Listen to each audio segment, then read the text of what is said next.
大家好，我是尤欣然，是香港故宫文化博物馆的助理研究员，也是这一次百样玲珑卡地亚性展览的策展人。那我们这个展览的话呢，也是第一个就是以女性的角度来展示卡地亚典藏还有它历史的这一个展览。那由于就是人物、时代还有珠宝的关系是非常密切的，那我们也希望透过展出就是近300件19世纪流传至今的卡地亚珍宝，并且讲述它背后的一个故事的话，来突出女性就是在这100多年来的这个历史上，在社会上的一个就是地位还有影响力，以及他们生活方式和时尚的这么一个演变。那我们这展览另外一个就是突出的一个特点的话呢，其实是我们可以在展厅里面看到很多不同女性的一个图片。那我们也期望就是通过就是这些图片的话，还有就是讲述它这些展品背后的故事，大家能够透悟见人，能够就是了解到就是女性就是在卡地亚发展史上的一个就是作为创意者还有赞助人的这么一个重要的一个角色。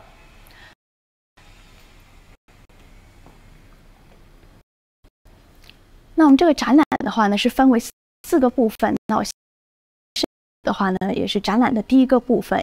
也就是王室与贵族女性优雅与名望的这个展区。那这个展区的话呢，主要也是突出就是皇室还有贵族女性在卡地亚早期，也就是19世纪初期的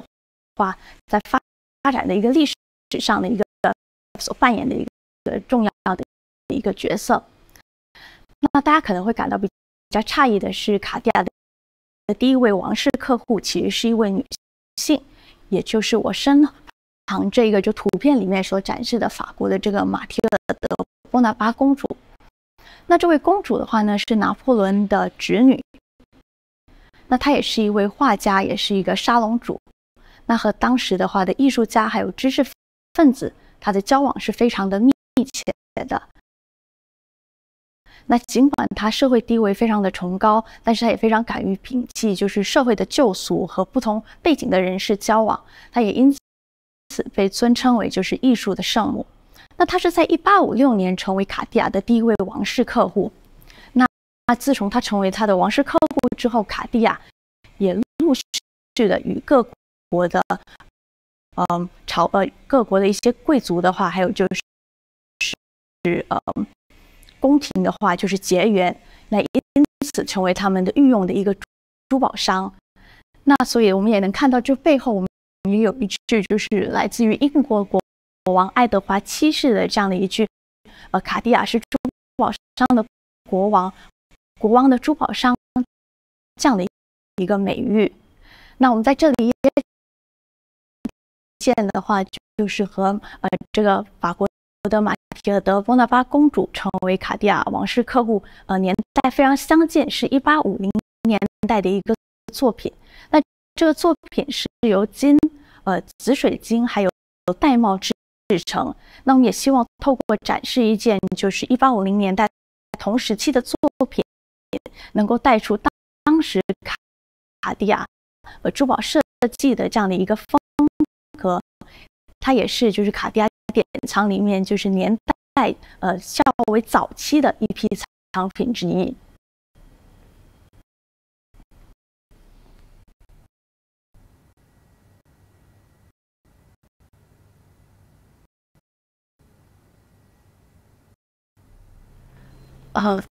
那回顾历史的话，其实有不少的王室和贵族都喜欢璀璨的珠宝。那我们在这一区的话，也重点展示了13件就是不同时期制作的冠冕。因为对许多人来说，冠冕是一种就是浓缩了王室权力还有风格的一个象征。那么在这里展出的13件冠冕的话，是希望带出就不同时期佩戴者他品味一个变，还有就是当时设计风格的一个演变。那我们在背后的话，就是从左边数起来的第3件冠冕的话呢，就是属于同样是波拿巴家族的后人的法国的玛丽波拿巴公主。那她这个冠冕的话呢，是卡地亚1907年为了她还有就是希腊还有乔治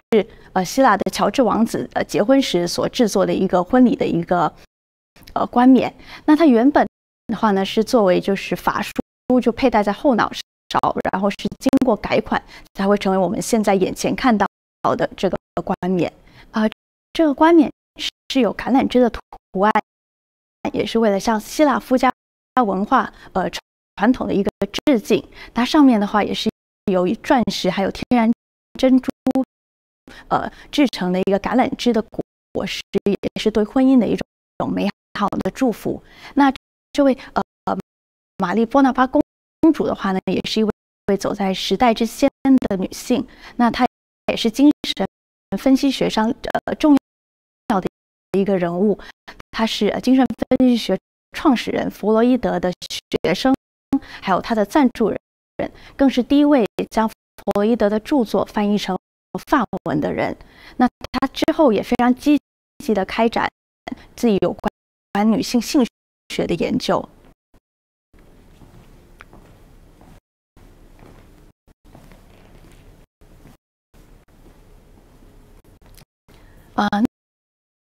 女性的生活方式的话，还有时尚的话，也是对于珠宝设计有非常深远的影响。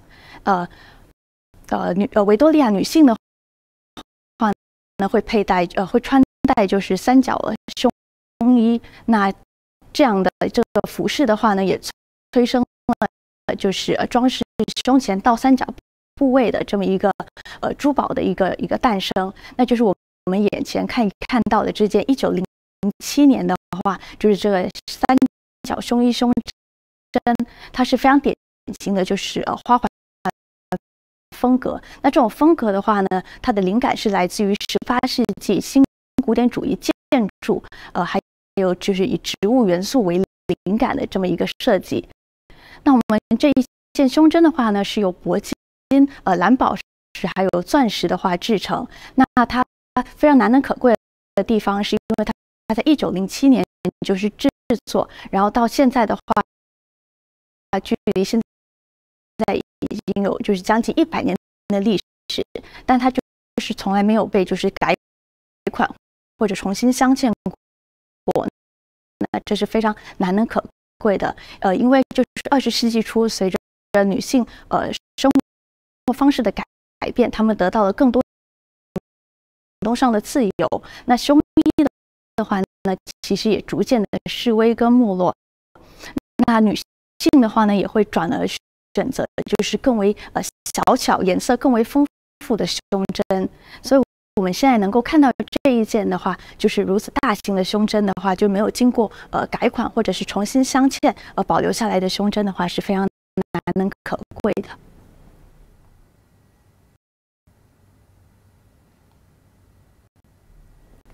那我们现在就进入展览的第二部分，也就是女性薪资打破传统。那这个单元的话呢，是主要讲述的是卡地亚在女性解放潮流下，就是为女性创作了更多新风格的珠宝。那在1920年代的话 ，Flapper 也就是菲莱波女郎的话，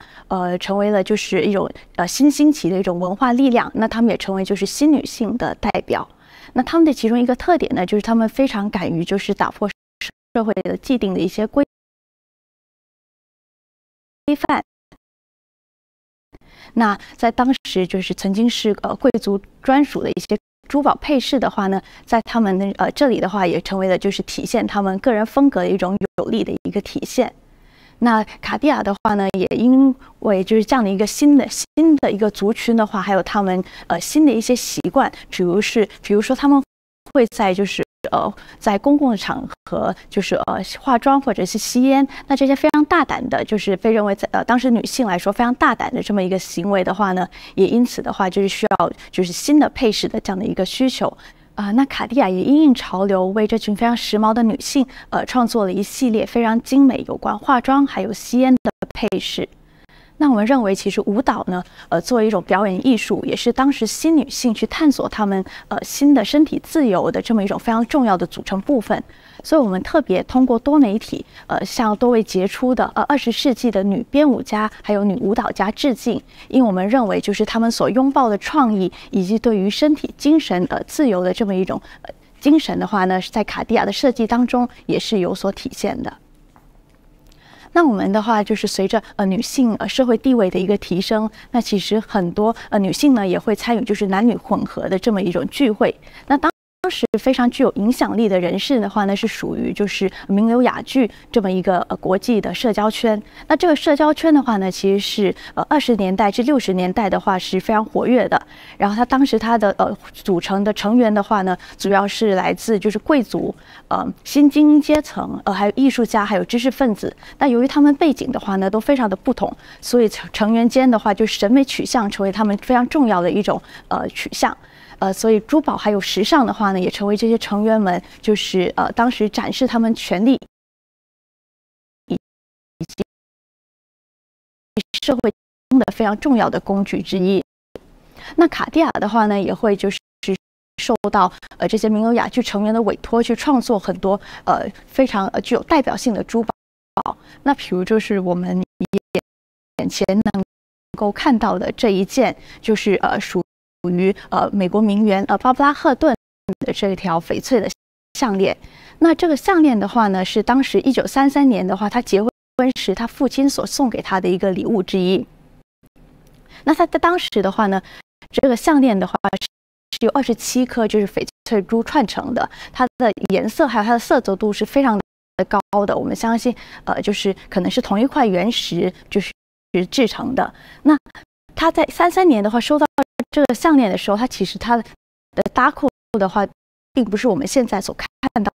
到的这个款式，它是一个钻石的搭扣。那它是1年后的话，就是他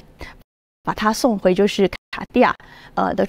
卡地亚，然后让它就是按照他想要的这个红宝石还有钻石的这么一个搭扣来形成一个红绿颜色非常鲜艳的这样的一个对比。那他自己本人的话呢，其实也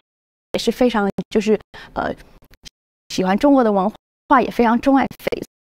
翠。他在婚后的话呢，更亲自前往就是中国，然后在慈禧太后的御前女官德琳的帮助之下的话，购买了更多包括翡翠在内的玉器。那他后来的话也委托卡地亚以他自己提供的翡翠为这条项链的话制作一枚就是搭配的戒指。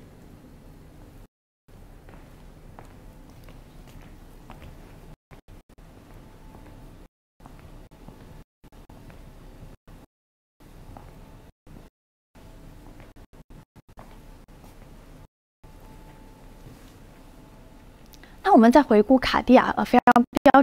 志性的珠宝风格时，我们不得不提到的一个人物，就是自1933年成为卡地亚第一任女性的创意总监的珍杜桑女士。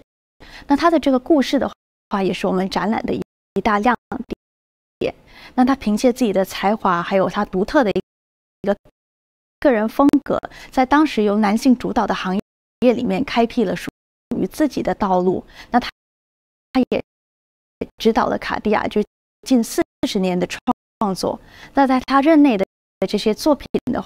话，也为女性提供了一种新的自我表达的方式，也受到了当时时尚领袖们就是非常热烈的欢迎。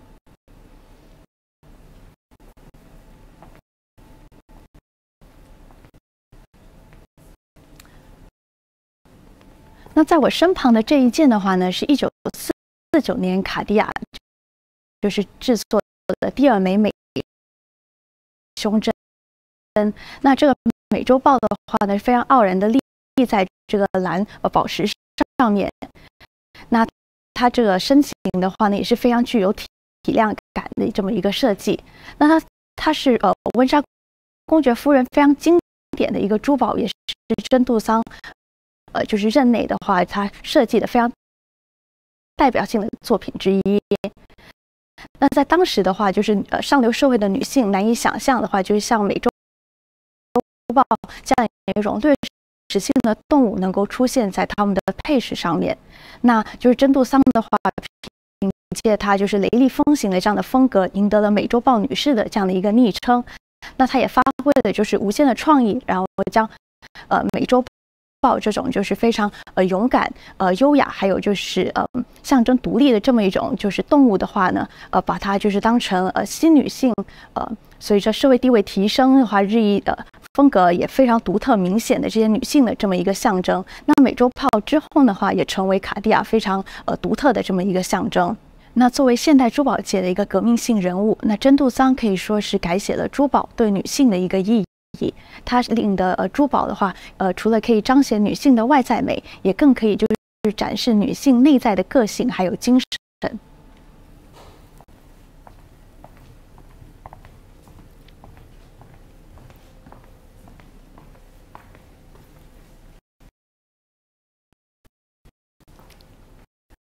那珠宝作为配饰的话呢，也可以就是用于来铭记历史的事件。那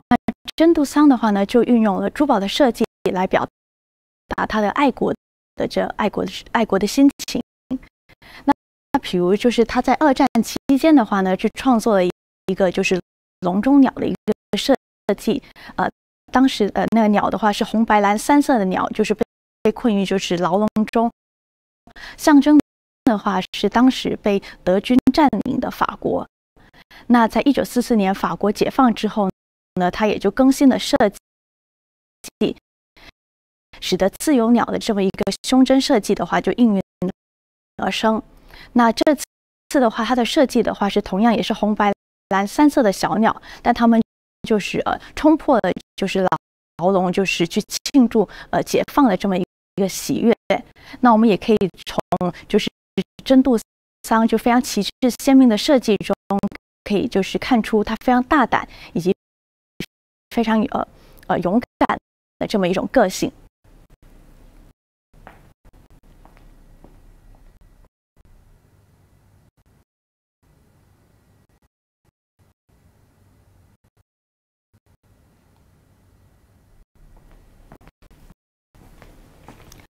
那我们现在来到展览的第3部分，好奇上意，夸梦画灵感。那在这个单元的话呢，我们会着重呈现中国艺术还有世界艺术是如何启发卡地亚的创作，来满足当时就是女性心的一个需求。那在卡地亚其实有相当一部分的作品的话呢，是取材自中国文化还有中国美学。那我们在展览里面呢，也能看到很多就是这样的一个类型的一个作品。那比如像展柜里面的话呢，我们这一件就是1928年的这个化妆盒。它的化妆盒虽然它非常小巧，但是它其实里面有一面镜子，有唇膏架，然后还有粉盒。那虽然非常小巧，但也足以就是满足当时女性外出补妆的这么一个需求。那它的这个作品的话呢，它运用的材料也非常丰富。然后观众如果细看的话呢，也会发现就是有很多是中国艺术里面常见的一些材料，比如说螺钿啊、翡翠，还有珊瑚等等。那它的这个纹样的话呢，也是它的灵感的话呢，是来源于什么呢？其实是路易卡地亚自己私人收藏的一件清代康熙时期五彩的一个庭院仕女图的瓷盘。那我们可以看到的话，就是也可以从中读出，就是卡地亚其实对于中国非常浓厚的一个兴趣，然后我们也通过就是对中国元素的一个吸纳，还有一个汲取，去就是赋予他们创作的作品的话更深的一层文化含义。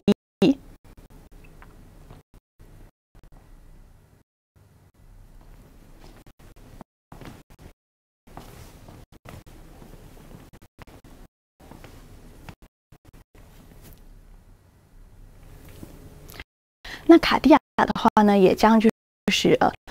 龙还有凤凰，就是这种非常富有东方含义的这样的一个意象，这样的一个图腾的话，就运用到他们的设计里面。那比如像就是我身旁的这一件的话，这个胸针的话呢，它就是运用了西方珠宝中常见的这个红宝石、钻石，还有就是祖母绿等的这样的一些宝石的话呢，来进行就是东西方的一个文化的一个就是创意的一个交流。那这个胸针的话呢，它上面是有就是中国传统纹饰双龙戏珠的这样的一个纹样。那它是属于就是我身旁的这一位就是这位女性，就是当时是法国非常早期的一个著名的一个设计师，他叫简帕昆。那他是当时法国就是第一批女的高定服装设计师之一。然后他也在1891年的话呢，在巴黎的话开设以自己名字命名的一个时装店，也为后来的话女设开创了一个先河。那他当时最突出的一项贡献的话呢，是将原本用于就是在丧服上面的黑色，把它就是转变成为一个非常流行的颜色。那这个胸针的话，是以就是黑色作为底色，也可以反映出就是他个人风格的这样的一个体现。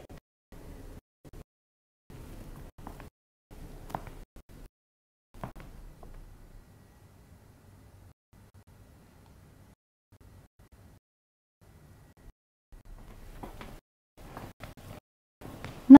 展览的最后一个部分呢的话是非凡女性璀璨新传奇。那在这个部分，我们就聚焦于卡地亚还有多位重要的女性之间非常密切的关系，所以我们也展示了很多她们女性的一些重要的收藏，比如我们身后可以看到的何超琼女士、林青霞女士以及刘嘉玲女士。那她们的话的3个的共通点的话呢，是她们都有收藏冠冕。那我们在展览的第一个部分的话呢，有带出就是冠冕，作为贵族女性专属的一个配饰。那在21世纪的话呢，它也转变成为了就是更多人可以拥有的一个时尚的一个配饰。那我们也希望就是透过展出他们的一个收藏，来带出这样的一个社会的转变，以及就是现代女性也可以为自己加冕的这样的一个精神的内涵。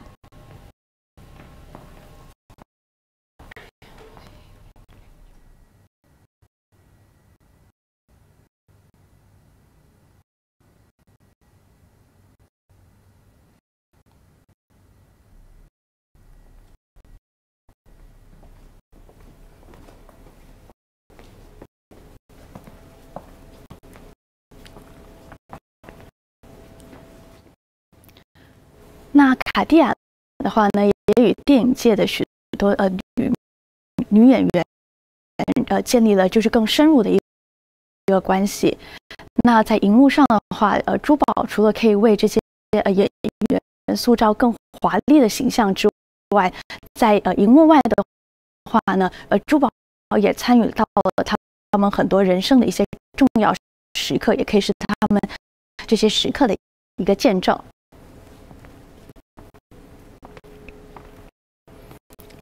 那比如我身旁的这一件就是红宝石的这个项链呢，就是属于伊丽莎白泰勒她的收藏。那伊丽莎白泰勒的其实是好莱坞1950年代非常著名的影星之一。那她当时的话呢，就是她的丈夫的话，在泳池边就是送了她这条项链，当时也被镜头捕捉了这一刻而名噪一时。所以我们希望就是通过展出这样的一个珠宝的话，可以带出就是珠宝的话在荧幕外还有就是荧幕内的话，也就是见证了他人生重要的非常浪漫的时刻的这么一个标志。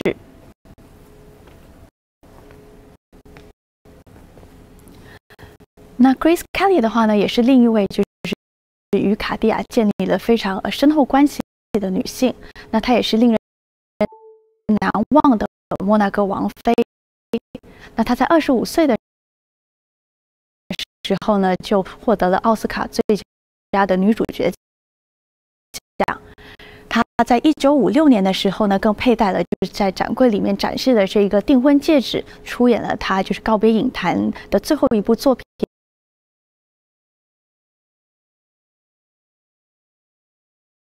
《上流社会》。那她在电影里面的话呢，也是全程佩戴着这一枚订婚戒指。那这也跟她就在电影里面所饰演的角色，一个刚订婚的一个名媛的话呢，是非常符合的。那我们也特别就是通过多媒体的话，就是呈现了13部非常经典的电影作品。那也希望带出的话，就是珠宝除了可以打造就是演员非常华丽的形象之外，在荧幕上的话呢，也可以传递一些有趣的信息。那我们在这里的话也能看出的话，就是卡地亚的珠宝是怎么样在电影里面就是推动剧情的发展。那我现在的话，手上的话呢，是为配合这次特展的话，我们就是特别出版的一个同名的一个展览图录。那图录里面的话，也收录了由我们团队以及卡地亚专家撰写的论文，还有就是展品的说明，还有就是这次展览会展示的就近300件就是文物的非常高清的图片。